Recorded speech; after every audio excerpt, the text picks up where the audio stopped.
environment is very important to us because we're an island province. So we feel that any effects on the environment will come back to us. So we really have to take better care of our environment. And it's always the idea of sustainability, because in governance, if you're working for development and you want that development to last for generations, you have to think of the sustainability. You have to think about whether the resources will be enough. And I think that's one of the major sources where people get their income as well, from fishing, from farming, from a variety of things.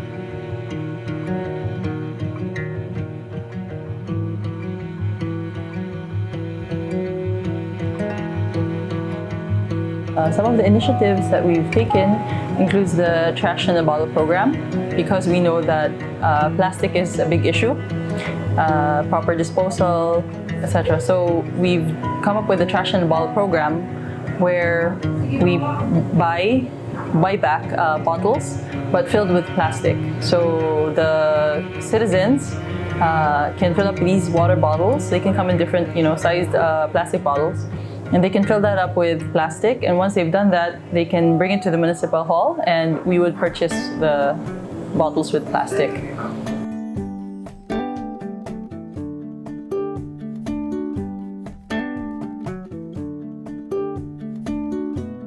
The municipality of Odiongan also has an ordinance. This was carried out in 2012, banning plastic bags and styrofoam. So as a secondary packaging, for example, if you go to the store, you buy something, that should not come with a plastic bag. So we are currently enforcing that, and we encourage everybody to bring their own recyclable bags.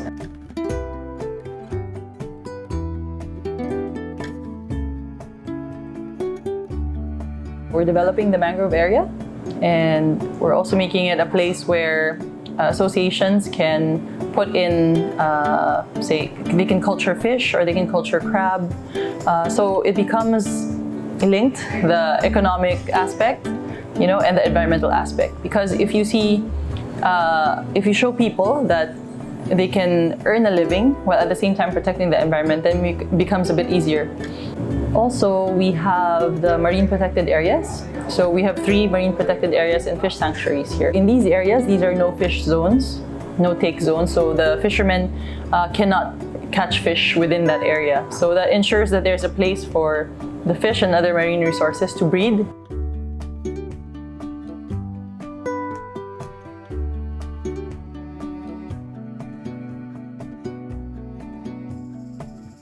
So on all the councils, there are people from the non-governmental sector, from the women's groups, from the religious sector.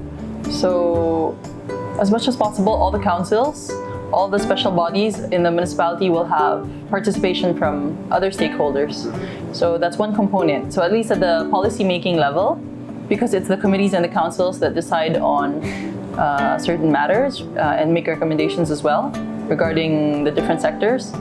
So that already helps because they have a voice in terms of the policies that are made. In the implementation, of course, we try to tap as many people as possible. We reach out to them.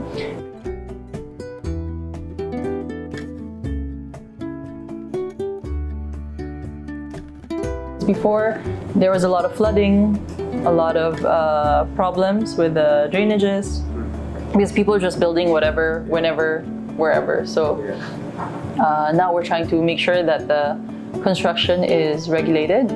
So as the town progresses, at least there's a plan where things are, if you're building it appropriately and things like that, and if you're not endangering any resources. So we've relocated people from the mangrove areas to other parts of the town for the protection of the mangrove, but also for their protection in case there's flooding and those kinds of things. So I think the conscious and conscientious use of space is one of the ways in which the municipality is now trying to carry out sustainable development. Because we're ensuring that we're not just using the resources and the land haphazardly, but in a more organized way.